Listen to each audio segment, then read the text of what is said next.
Selamat pagi Bapak Ibu Saudara sekalian, kita berjumpa lagi dalam kasih Tuhan. Kita mau untuk memuji menyembah Tuhan. Saya undang Bapak Ibu Saudara sekalian untuk kita bangkit berdiri. Kita mau katakan kau sungguh indah tiada taranya. Haleluya, haleluya. Haleluya, haleluya. Haleluya.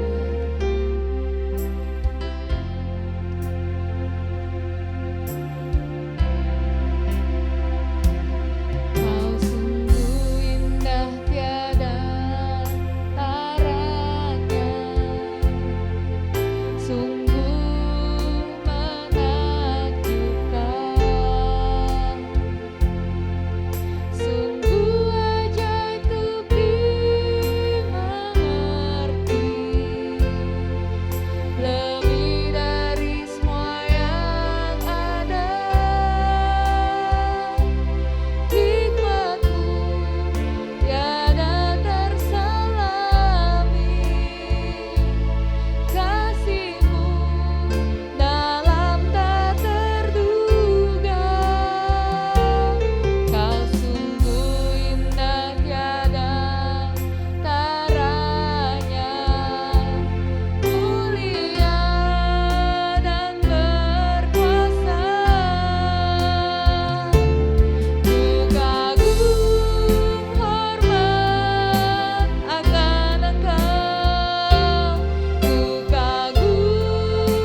walaupun secara online Tuhan, tapi kami tahu ini semua kesempatan yang Kau berikan dalam kehidupan kami.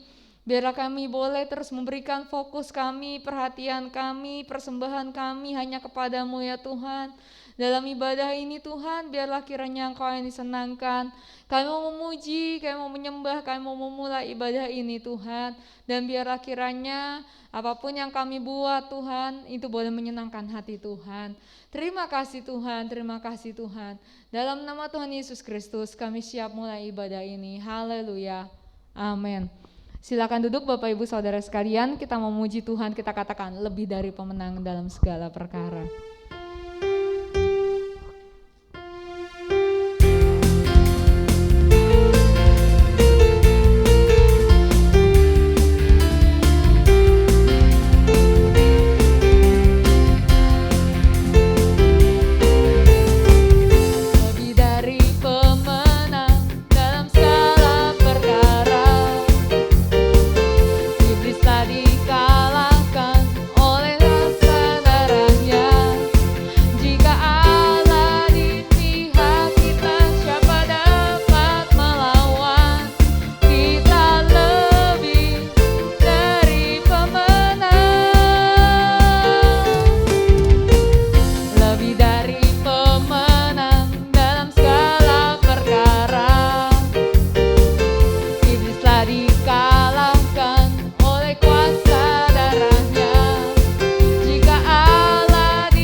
ajak Bapak Ibu Saudara untuk bangkit berdiri, kita mau katakan betapa baiknya Engkau Tuhan.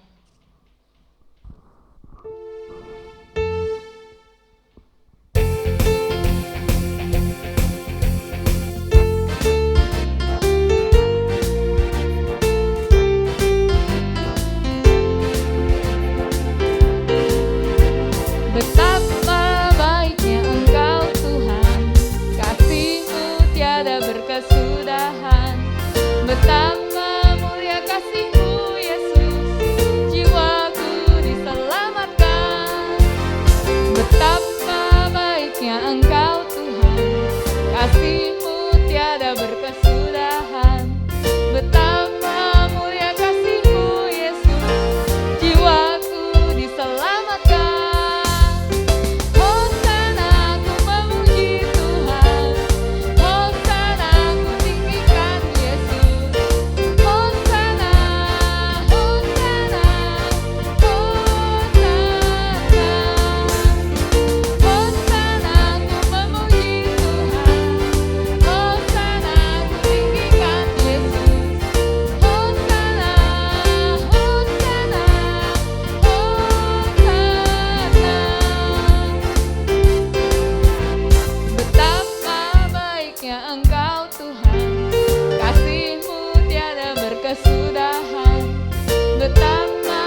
Tuhan.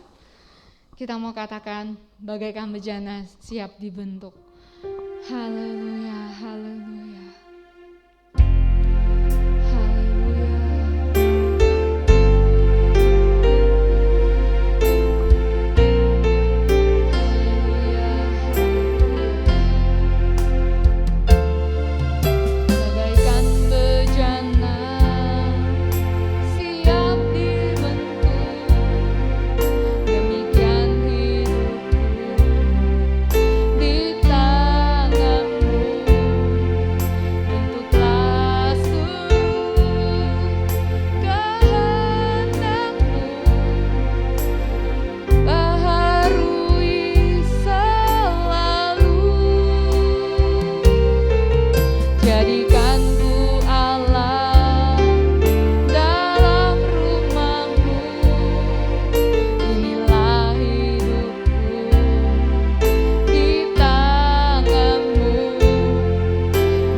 Terima kasih Yesus, ini yang bisa kami persembahkan, ini pujian kami Tuhan, ini penyembahan kami, biarlah itu boleh menyenangkan hati Tuhan.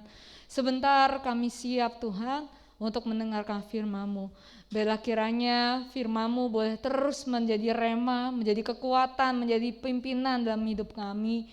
Sehingga kami boleh terus Tuhan makin memahami, makin mengerti apa yang Kau mau untuk kami lakukan dalam hidup ini. Terima kasih Tuhan, urapi hamba-Mu. Berikan kami semua hikmat untuk mengerti setiap firman yang disampaikan. Terima kasih Tuhan Yesus, kami siap mendengarkan firman-Mu. Dalam nama Tuhan Yesus Kristus kami berdoa. Haleluya, amin. Silakan duduk Bapak Ibu Saudara sekalian. Untuk firman Tuhan saya serahkan kepada Saudari Stefani.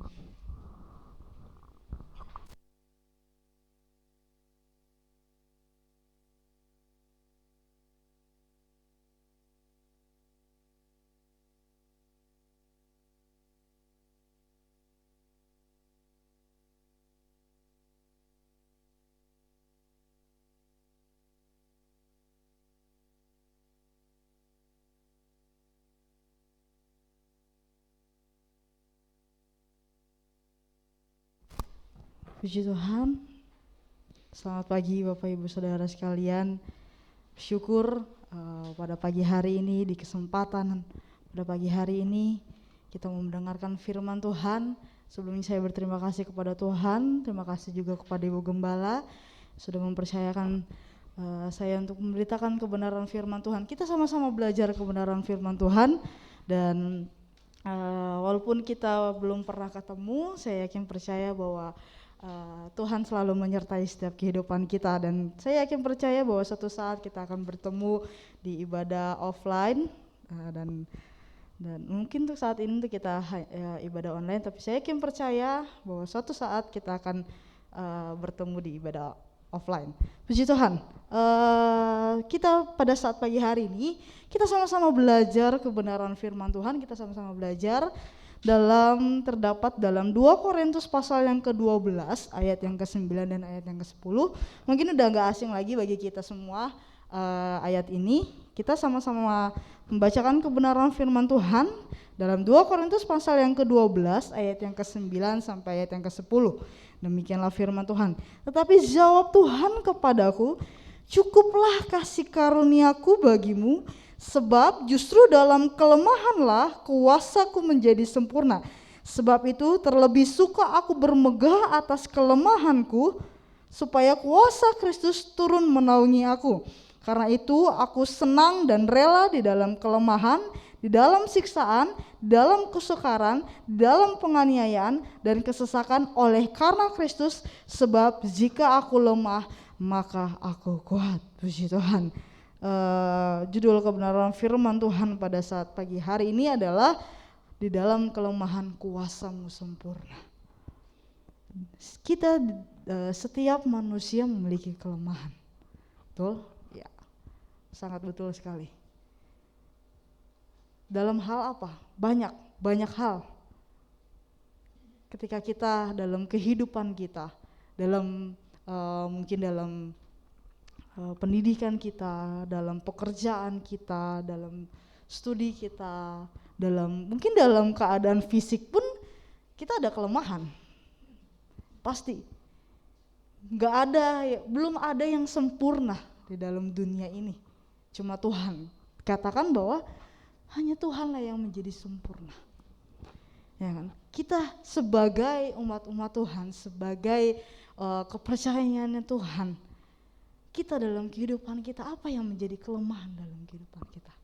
Apa yang menjadi sesuatu hal yang membuat kita menjadi orang yang lemah? Firman Tuhan katakan bahwa di dalam kelemahanlah kuasamu menjadi sempurna. Saya tertarik dengan ayat ini dalam bahasa Indonesia masa kini. Saya akan membacakannya. Demikianlah firman Tuhan. Setiap kali ia berkata tidak, tetapi aku menyertai engkau, hanya itu yang kau perlukan. Kuasaku dapat diperlihatkan dengan jelas di dalam orang yang lemah. Sekali lagi saya bacakan, kuasaku dapat diperlihatkan dengan jelas di dalam orang yang lemah. Itu dalam firman Allah, yang hidup. Kalau misalnya kita mau baca bahasa Indonesia masa kini, di mana dikatakan bahwa tetapi Tuhan menjawab, aku mengasihi engkau dan itu sudah cukup untukmu, sebab kuasaku justru paling kuat kalau kau dalam keadaan lemah. Kalau kita ambil pelajaran dalam kehidupan kita, ya kan, sebab kuasaku justru paling kuat kalau kau dalam keadaan lemah. Apa sih artinya dari ayat ini? Ada 2 pelajaran yang bisa kita ambil dari ayat ini dalam keadaan kelemah. Maksudnya adalah kita belajar untuk merendahkan diri kita di hadapan Tuhan. Kenapa? Kalau kita Bapak Ibu Saudara sekalian mempelajari ayat kebenaran firman Tuhan ini dari pasal yang ke-12 ayat yang pertama sampai ayat yang ke seterusnya, di mana dikatakan bahwa kita belajar untuk merendahkan diri. Paulus diajarkan untuk belajar merendahkan diri. Kenapa? Walaupun kalau dalam perikop pasal yang 12 ini di mana dikatakan judul perikopnya adalah Paulus menerima penglihatan dan penyataan-penyataan.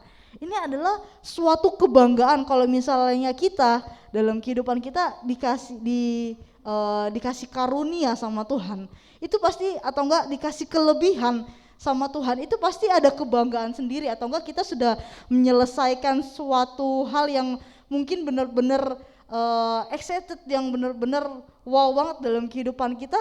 Itu bisa menjadi kebanggaan dalam kehidupan kita, mungkin dari kepintaran kita kah, atau dalam hal kelebihan talenta yang Tuhan berikan dalam kehidupan kita. Mungkin bisa terjadi ya kan, banyak hal yang membuat kita bisa menjadi banyak hal yang Tuhan berikan dalam kehidupan kita. Nah, kalau kita mempelajari dari kitab Korintus ini, 2 Korintus pasal yang ke-12 ini, belajar untuk merendahkan diri. Kenapa? Kok kita Paulus diperintahkan Tuhan untuk belajar merendahkan diri di hadapan Tuhan. Walaupun kalau kita lihat dalam perjalanan Paulus, dalam kehidupan Paulus, banyak hal yang sudah Paulus buat, ya kan? Dikatakan Paulus menerima penglihatan. Itu suatu anugerah yang luar biasa. Satu anugerah yang luar biasa dalam kehidupannya. Nah, pelajaran yang kedua yang bisa kita ambil adalah jangan sombong. Yang pertama adalah merendahkan diri, yang kedua jangan sombong. Iya. Ini kedua hal yang selalu bertentangan. Kedua hal yang selalu, mungkin kalau kita nggak merendahkan diri berarti artinya kita sombong. Itu. Tapi kita belajar pada pagi hari ini dari kisah Paulus. Kenapa ada 2 pelajaran dalam kehidupan kita, di mana kita harus belajar merendahkan diri dan jangan sombong. Walaupun kalau Bapak Ibu Saudara sekalian membaca kisah Paulus, itu sangat luar biasa sekali, di mana Tuhan sudah Paulus dipakai Tuhan secara luar biasa. Tapi apa yang diajarkan oleh Tuhan? Tuhan memberikan pelajaran yang luar biasa kepada Paulus untuk dia belajar merendahkan diri dan jangan sombong. Sama seperti hal dalam kehidupan kita. Mungkin pada pagi hari ini kita diingatkan oleh Tuhan, jangan pernah sombong dengan hal apapun. Kita mungkin merasa diri kita hebat, kita merasa diri kita kuat, kita merasa diri kita mampu melakukan segala sesuatunya dalam kehidupan kita. Kita merasa bahwa ya kita bisa kalau nggak tanpa Tuhan. Kita bisa kalau kita nggak bergantung sama Tuhan. Dan belajar merendahkan diri artinya kita bergantung penuh kepada Tuhan. Pembelajaran yang luar biasa yang Tuhan berikan dalam kehidupan kita pada pagi hari ini. Belajar merendahkan diri artinya kita belajar bergantung kepada Tuhan. Jangan sok hebat, jangan sok kuat, jangan merasa diri kita bisa. Itu adalah sesuatu hal yang sombong dalam kehidupan kita. Tapi kita belajar dalam kehidupan Paulus, walaupun dia sudah melakukan banyak hal, dan dari kisah ini dikatakan bahwa menerima penglihatan dan penyataan. Itu sesuatu hal yang luar biasa dalam kehidupan Paulus. Dan mungkin juga ada sesuatu hal yang luar biasa yang Tuhan berikan dalam kehidupan kita. Jangan kita gunakan untuk kesombongan kita, tapi gunakan untuk kita belajar bergantung kepada Tuhan. Kita merendahkan diri kepada Tuhan. Kita belajar untuk kita terus bergantung kepada Tuhan. Ini yang Tuhan mau berikan pelajaran kepada Paulus. Dan firman Tuhan katakan bahwa kalau misalnya dikatakan bahwa Paulus bisa sombong, bisa. Kalau kita baca dalam 2 Korintus pasal yang 11 ayat yang ke-30 dikatakan bahwa jika aku harus bermegah, maka aku akan bermegah atas kelemahanku. Banyak, tadi saya katakan bahwa banyak hal yang bisa membuat Paulus menjadi sombong, membanggakan dirinya, melakukan segala sesuatu. Tapi apa yang Paulus katakan bahwa Jika aku harus bermegah, maka aku akan bermegah atas kelemahanku. Bukan karena kelemahan dalam hal misalnya sesuatu hal yang dalam kelemahan fisik, tidak. Tapi dalam kelemahan untuk kita merendahkan diri kepada Tuhan, menyatakan ketidakmampuan kita kepada Tuhan, menyatakan bahwa cuma Tuhan yang bisa. Dan sumber kekuatan yang kita miliki, yang kita lakukan dalam kehidupan kita semua karena Tuhan. Ya kan? Nanti saya akan berikan. Dan kenapa kuasa Tuhan sempurna? Kenapa kuasa Tuhan menjadi sempurna ketika kita lemah? Kuasa Tuhan sempurna kalau kita mengalami yang namanya penderitaan. Penderitaan dalam hal apa? Dalam hal supaya kita menahan, supaya kita tidak menjadi orang-orang yang sombong. Kuasa Tuhan sempurna kalau misalnya kita tetap merendahkan diri kita di hadapan Tuhan. Jangan sombong di hadapan Tuhan.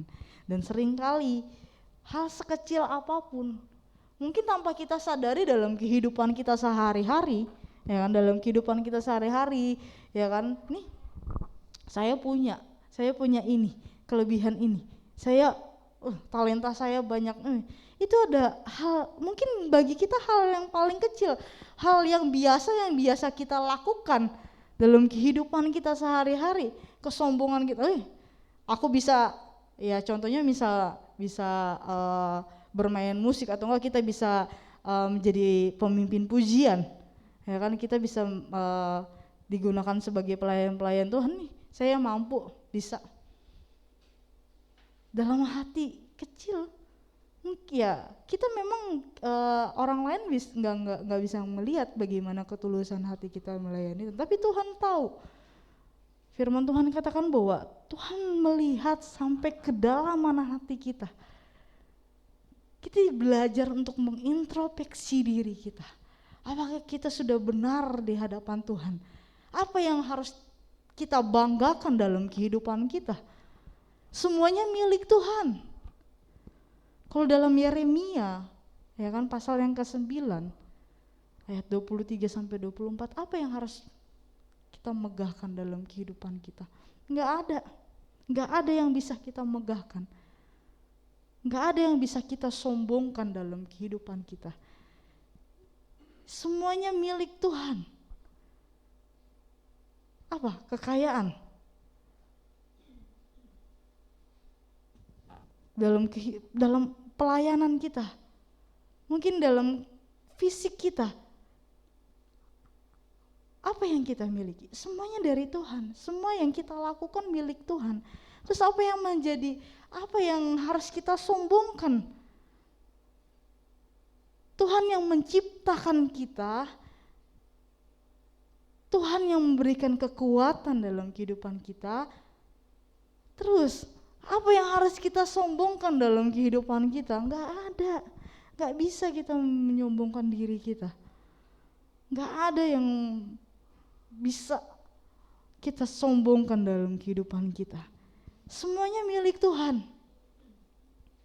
Jadi kita belajar untuk kita menahan kedagingan kita, menahan kesombongan kita.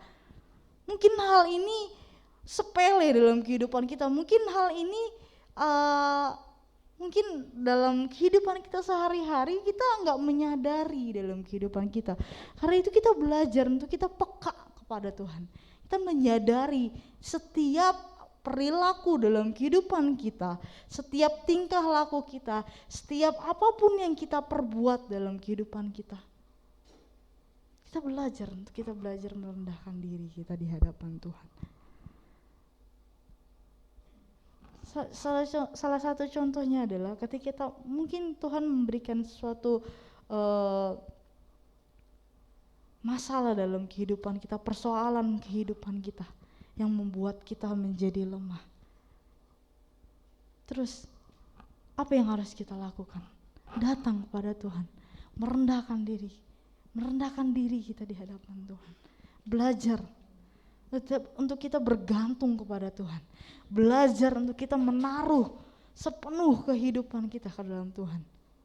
Kita percaya, kita dalam kehidupan kita sehari-hari. Kita percaya kepada Tuhan, kita terus berdoa kepada Tuhan, terus kita ini, tapi dalam hal yang kecil, mungkin dalam ketika kita diuji sama Tuhan dalam persoalan kehidupan, kita menjadi goyah, kita sudah mundur di hadapan Tuhan. Dan sering kali yang kita lakukan, Tuhan kenapa Tuhan ujian ini datang pada saya, Tuhan kenapa Tuhan berikan persoalan dalam kehidupan saya.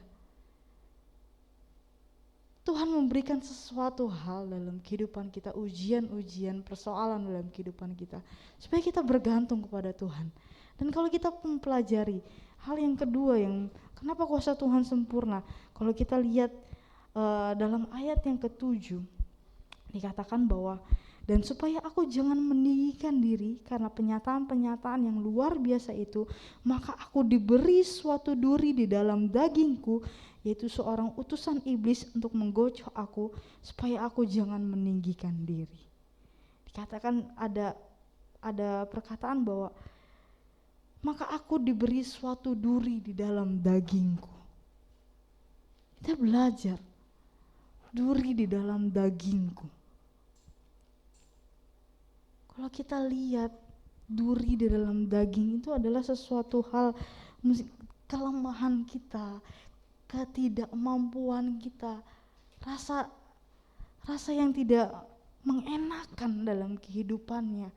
Dan kenapa Paulus diberikan kepada duri di dalam dagingnya? Supaya dia belajar supaya jangan meninggikan dirinya, jangan sombong di hadapan Tuhan. Makanya kenapa Tuhan memberikan suatu ujian, suatu permasalahan, suatu hal yang mungkin bagi kita, persoalan kehidupan kita nggak mampu.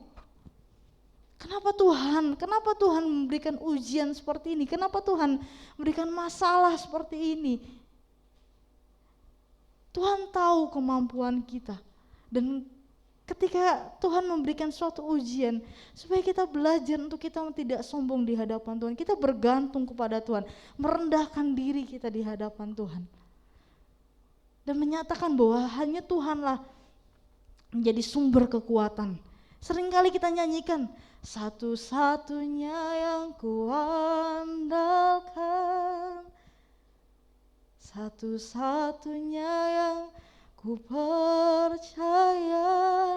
Tapi apa? Dalam kehidupan kita sehari-hari, apakah kita sudah mengandalkan Tuhan sepenuhnya? Apakah kita sudah mempercayai Tuhan sepenuhnya dalam kehidupan kita? Ketika kita mendapatkan ujian sedikit aja, kita marah sama Tuhan, kita mengeluh di hadapan Tuhan.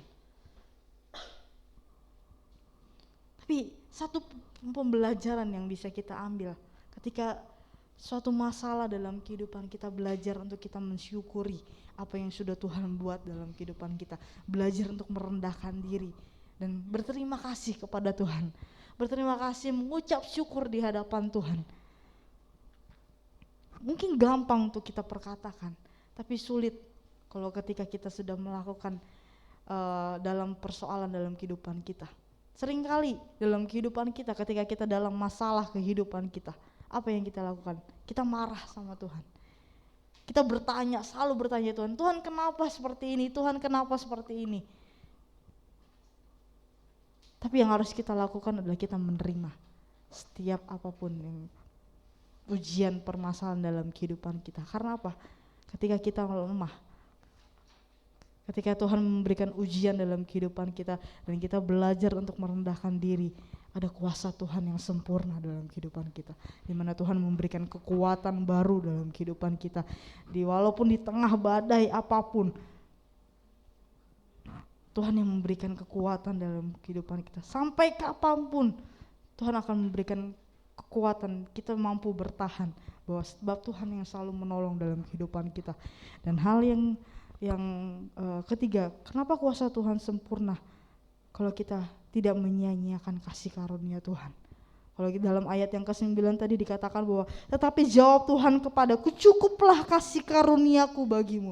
Dan seringkali yang kita lakukan adalah kita menyanyiakan kasih karunia Tuhan dalam kehidupan kita. Apa sih kasih karunia Tuhan? Ya, nafas kehidupan kita, kehidupan dalam kehidupan kita sehari-hari, itu adalah kasih karunia Tuhan dalam kehidupan. Dan kita bisa ada sampai saat ini itu semua karena kasih karunia Tuhan dalam kehidupan kita.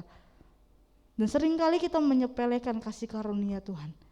Dan karena kita sering menyepelekan kasih karunia Tuhan, kita menjadi orang-orang yang sombong. Kita menjadi orang-orang yang merasa diri kita hebat, bahwa apa yang kita lakukan itu semuanya karena kita. Padahal itu semuanya hanya karena kasih karunia Tuhan. Kita bisa memiliki segala sesuatunya, kita bisa melayani, kita bisa bekerja, kita bisa bersekolah, kita bisa melakukan segala sesuatu hal dalam kehidupan kita, itu semua karena kasih karunia Tuhan. Karena itu jangan pernah menyanyiakan kasih karunia Tuhan dalam kehidupan kita. Supaya apa? Supaya kuasa Tuhan sempurna dalam kehidupan kita. Dan terus semakin hari kita diberikan kekuatan dalam kehidupan kita. Tuhan terus memperbaharui kehidupan kita untuk kita menjadi lebih baik dalam kehidupan kita. Nah, kenapa kita bisa melakukan bisa melewati segala ujian? Kenapa Tuhan memberikan, kalau misalnya dikatakan dalam ayat yang ke-10 bagian terakhir, sebab jika aku lemah maka aku kuat. Kenapa? Kalau dalam kehidupan kita, dalam logika kita sehari-hari, sebab jika aku lemah maka aku kuat. Kalau kita pakai logika ini nggak masuk akal. Tapi kenapa bisa menjadi kuat? Kalau kita baca dalam Roma pasal yang ke-8 ayat yang ke-26, Roma pasal yang ke-8 ayat yang ke-26.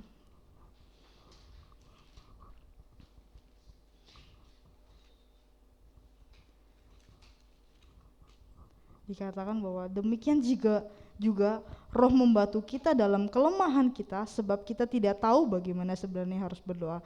Bagian A-nya saja. Demikian juga Roh membantu kita dalam kelemahan kita. Kita bisa menjadi kuat karena Roh Tuhan ada dalam kehidupan kita. Kalau dalam Zakaria 4 yang ke-6 berkata bahwa bukan dengan kuat gagah kita, melainkan karena Roh. Kita bisa melakukan segala sesuatu, kita bisa kuat menghadapi sesuatu hal, ujian, persoalan dalam kehidupan kita. Itu semua karena Tuhan, karena ada Roh Allah dalam kehidupan kita. Makanya jangan pernah menyombongkan diri kita. Kita belajar merendahkan diri. Karena itu kita perlu Roh Tuhan dalam kehidupan kita. Penuhi kita dengan Roh Allah dalam kehidupan kita. Tanpa Roh Tuhan kita tidak akan mampu melakukan segala sesuatunya dalam kehidupan kita. Kalau misalnya saya sedikit kesaksian, saya memberikan kesaksian ketika saya berpraktek kelas 1 di Surabaya, di mana di sebuah suatu gereja, dan saya dipindahkan pelayanan di anaknya, membantu pelayanan anaknya, dan di situ saya sudah pindah. Tapi ada satu keluarga yang saya layani di situ, di mana kita sering sharing, kita sering melakukan, ya dia sering tanya sama saya, dia sering sharing sama saya. Dan suatu ketika saya dipindahkan pelayanan, membantu pelayanan di tempat anaknya, keluarga ini suami istri, dan istrinya ini suami istri, ternyata dia ada sesuatu hal yang terjadi dalam kehidupannya. Saya saat itu saya sudah pindah tempat pelayanan membantu anaknya, dan saya merasa bahwa ada dalam roh saya ini merasa nggak nyaman, merasa diri saya tuh ada sesuatu hal yang mengganjal. Dan selama seminggu ini saya diingatkan Tuhan bahwa tentang keluarga ini yang sering sharing sama saya. Dan saya terus bertanya sama Tuhan, kenapa? Apa yang terjadi dengan keluarga ini? Selama seminggu ini terus Tuhan ingatkan saya, tapi dengan akhirnya saya bertanya sama Tuhan, apakah saya harus bertanya sama keluarga suami istri ini? Dan akhirnya saya mencoba menelpon istrinya, dan ketika saya menelpon, istrinya berkata memang ada sesuatu hal yang terjadi dalam kehidupannya. Sesuatu hal yang terjadi dalam kehidupannya, dan itu sangat besar masalahnya. Dan waktu itu dia sempat cari saya, namun karena saya sudah pindah pelayanan, dan akhirnya dia berkata seperti ini, saya buru-buru datang ke gereja untuk mencari saya, dia bilang kayak gitu. Tapi istrinya ini baru ingat bahwa saya sudah pindah. Nah, itulah kenapa kita perlu Roh Tuhan dalam kehidupan kita sehari-hari, bahwa kita ketika kita memiliki Roh Tuhan, di mana Tuhan mengingatkan kepada kita, membantu orang lain, orang lain untuk menguatkan. Dan seperti halnya itu, ketika kita ada Roh Tuhan dalam kehidupan kita, maka kita menjadi kuat di dalam Tuhan, di mana Tuhan selalu mengingatkan kepada kita, terus memberikan pengingat yang baik, ya kan. Mungkin kita dalam kondisi yang lemah, ada teman-teman kita yang mungkin menyapa kita, memberikan chat semangat ya. Nah, itu kan ada sesuatu hal yang mungkin kebanggaan sendiri, kok dia bisa tahu ya saya lagi lemah, padahal kan saya belum pernah bicara. Nah, itulah ketika kita memiliki Roh Allah dalam kehidupan kita, Roh Allah turun dalam kehidupan kita, mungkin memakai siapapun, entah teman-teman kita, entah keluarga kita yang mungkin disenggol, semangat ya. Nah, itulah kenapa kita bisa menjadi kuat di dalam Tuhan, karena ada Roh Allah dalam kita. Roh Tuhan itu sangat penting dalam kehidupan kita. Dan hal yang kedua, kenapa kita bisa menjadi kuat? Kalau kita baca dalam Yesaya pasal yang ke-40, Yesaya pasal yang ke-40 ayat yang ke-29 sampai ayat yang ke-31, ini ayat yang sudah tidak asing lagi dalam kehidupan kita, yang sering mungkin menjadi rema dalam kehidupan kita. Dikatakan bahwa Dia memberikan kekuatan kepada yang lelah dan menambah semangat kepada yang tiada berdaya. Orang-orang muda menjadi lelah dan lesu, dan teruna-teruna jatuh tersandung. Tetapi orang-orang yang menanti-nantikan Tuhan mendapatkan kekuatan baru. Mereka seumpama raja wali yang naik terbang dengan kekuatan sayapnya. Mereka berlari dan tidak menjadi lesu. Mereka berjalan dan tidak menjadi lelah. Katakan bahwa orang yang menanti-nantikan Tuhan mendapatkan kekuatan baru. Kenapa kita bisa menjadi Tuhan? Ya, seperti yang tadi saya katakan, bahwa ketika kita berseru kepada Tuhan, ketika kita ingin mengandalkan Tuhan dalam kehidupan kita, di mana Tuhan memberikan kekuatan baru. Ketika kita merasa diri kita lemah, merasa diri kita lelah, ketika kita datang di hadapan Tuhan, ada kekuatan yang baru yang akan Tuhan berikan. Ketika kita menanti-nantikan Tuhan, bukan di saat ketika kita dalam ujian, di dalam persoalan dalam kehidupan kita, tapi baik kita lagi senang maupun susah, kita mau tetap terus mengandalkan Tuhan, menanti-nantikan Tuhan dalam kehidupan kita, sehingga kita mendapatkan kekuatan yang baru dalam kehidupan kita. Dan kalau kita baca dalam Yesaya pasal yang ke-59 ayat yang pertama, dikatakan bahwa Yesaya pasal 59 ayat yang pertama, sesungguhnya tangan Tuhan tidak kurang panjang untuk menyelamatkan, dan pendengarannya tidak kurang tajam untuk mendengar. Jangan pernah takut, jangan pernah bimbang dengan apapun dalam kehidupan kita. Mungkin Tuhan sedang menguji kita lewat persoalan-persoalan dalam kehidupan kita. Jangan pernah lemah. Ada tangan Tuhan yang selalu menopang kehidupan kita. Ada tangan Tuhan yang selalu memegang kehidupan kita. Dia yang selalu mendengar setiap seruan kita, mendengar setiap doa kita. Apa yang menjadi kelemahan dalam kehidupan kita. Karena itu tadi saya katakan, kita belajar bergantung sepenuhnya sama Tuhan. Jangan pernah sombong. Tapi kita berserah, menyerahkan diri kita, belajar merendahkan diri kita di hadapan Tuhan. Karena kuasa Tuhan menjadi sempurna ketika kita datang di hadapan Tuhan. Ketika kita merendahkan diri di hadapan Tuhan. Bahwa tangan Tuhan akan terulur dalam kehidupan kita ketika kita datang merendahkan diri kita di hadapan Tuhan. Dalam Yesaya pasal yang terakhir, ayat yang terakhir, Yesaya pasal 41 ayat yang ke-10. Yesaya 41 ayat yang ke-10. Janganlah takut sebab aku menyertai engkau, janganlah bimbang sebab aku ini Allahmu. Aku akan meneguhkan, bahkan akan menolong engkau. Aku akan memegang engkau dengan tangan kananku yang membawa kemenangan. Jangan pernah takut, jangan pernah bimbang, bahwa Allah selalu menyertai setiap kehidupan kita. Dan Dia selalu menolong setiap kehidupan kita. Kalau kita pelajari dari kisah Petrus ketika dia berjalan di atas air, kalau Bapak Ibu Saudara mempelajarinya dalam kitab Injil, kalau lihat kisah Petrus berjalan di atas air, ketika dia mau tenggelam, mungkin ketika dia sudah tenggelam hanya tangannya saja yang kelihatan, tapi apa yang terjadi? Tuhan tetap menolong. Tuhan tetap memegang tangannya di akhir kehidupannya, mungkin di akhir dalam dia tenggelam, tapi percaya bahwa Tuhan yang selalu menolong setiap kehidupan kita. Tuhan yang memberikan pertolongan dalam kehidupan kita, bahwa hanya Dialah yang menjadi perisai dalam kehidupan kita. Dialah yang menjadi sumber kekuatan dalam kehidupan kita.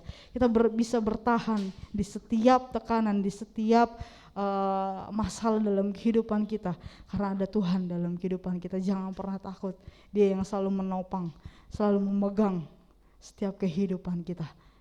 Puji Tuhan, biarlah firman Tuhan ini tetap terus menguatkan setiap kehidupan kita, terus membawa kehidupan, mengingatkan kita untuk kita dekat kepada Tuhan, untuk tetap terus merendahkan diri kita di hadapan Tuhan, bahwa kuasa Tuhan sempurna ketika kita benar-benar datang di hadapan Tuhan, merendahkan diri kita di hadapan Tuhan. Kita belajar untuk kita tetap terus mengandalkan Tuhan dalam kehidupan kita.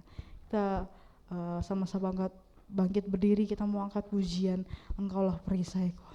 Terima kasih Tuhan. Kami akan bertahan karena Engkau yang selalu bersama dengan kami Tuhan. Engkau yang selalu menaungi setiap kehidupan kami Tuhan. Haleluya Yesus. Terima kasih Tuhan. Terima kasih Bapa.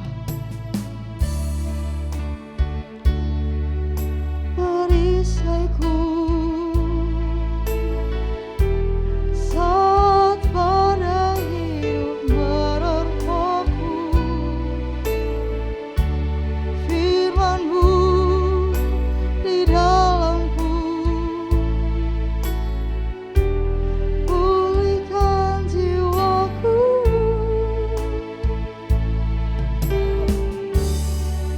Allah perisaiku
terima kasih untuk firman-Mu.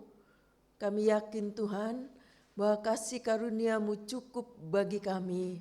Kami akan mampu dan kami akan sanggup berdiri karena kami tahu ada karunia Allah dalam hidup kami. Kasih karunia-Mu ada di dalam hidup kami masing-masing. Mampukan dan sanggupkan kami. Terima kasih buat firman-Mu. Berkati hamba-Mu yang sudah menjadi saluran berkat. Pakai dia untuk kemuliaan nama Tuhan. Engkau juga tahu kehidupan setiap umat-Mu. Biarlah Tuhan, kami mau tetap bertahan dalam situasi apapun. Bahwa dunia ini tidak menjanjikan lebih baik. Tapi kami tahu bersama Engkau kami dapat melalui segala sesuatu. Jangan tinggalkan kami sendiri. Besertalah dengan kami ya Tuhan. Seluruh jemaat, khususnya kami berdoa untuk jemaat GPDI Bethlehem Permata Buana. Biarlah kasih karunia-Mu menyertai langkah mereka. Dimanapun mereka berada. Tuhan tolong, Tuhan bela.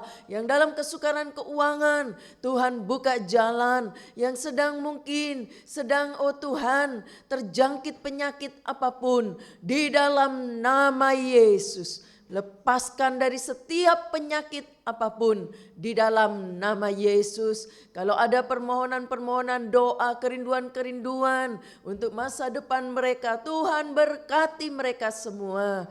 Kuliah mereka, anak-anak yang sekolah, dari anak-anak balita sampai anak-anak sekolah minggu, semua diberkati Allah. Berikan mereka hikmat dan kesehatan.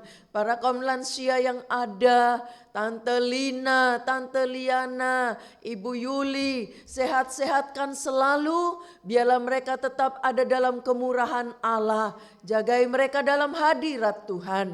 Terima kasih Bapa yang baik. Berkati juga yang sedang berulang tahun dalam minggu ini. Ulang tahun kelahiran, ulang tahun pernikahan. Biarlah Tuhan yang menolong rumah tangga mereka. Rumah tangganya bahagia diberkati Tuhan.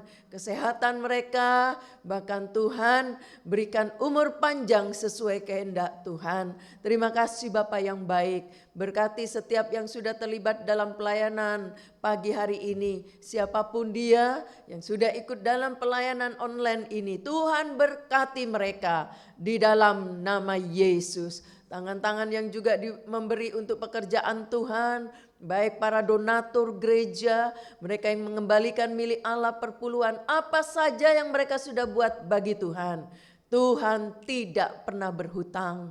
Terima kasih Bapa yang baik. Terima kasih Tuhan, Engkau juga berkati bangsa dan negara kami, dari Bapak Presiden, Wakil dan seluruh aparat negara. Terima kasih Tuhan. Sekitar komplek Permata Buana juga diberkati Allah. Dari ketua RT, RW, lurah, camat, biarlah semua ada dalam perlindungan Allah. Terima kasih Tuhan, terima kasih. Tangan-tangan yang sudah melayani Tuhan, apapun yang mereka buat untuk pekerjaan Tuhan, semua diberkati Tuhan. Yang sedang mengandung, Engkau juga berikan kesehatan, janin bersama ibunya sehat. Pada waktu melahirkan, Tuhan menolong di dalam nama Yesus. Keluarga yang merindukan keturunan, Tuhan juga tolong. Bagi Tuhan tidak ada yang mustahil. Kau sanggup memberi keturunan bagi umat-Mu. Terima kasih Tuhan.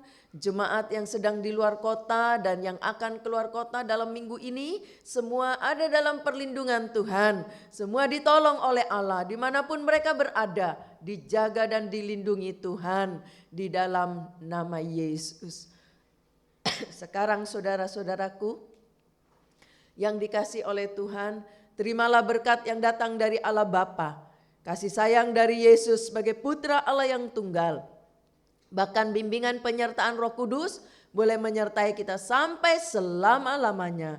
Di dalam nama Tuhan Yesus Kristus kami sudah berdoa. Haleluya. Amin. Selamat pagi. Untuk ibadah minggu berjalan seperti biasa jam 9 pagi. Jam 7 pagi, maaf. Tuhan memberkati.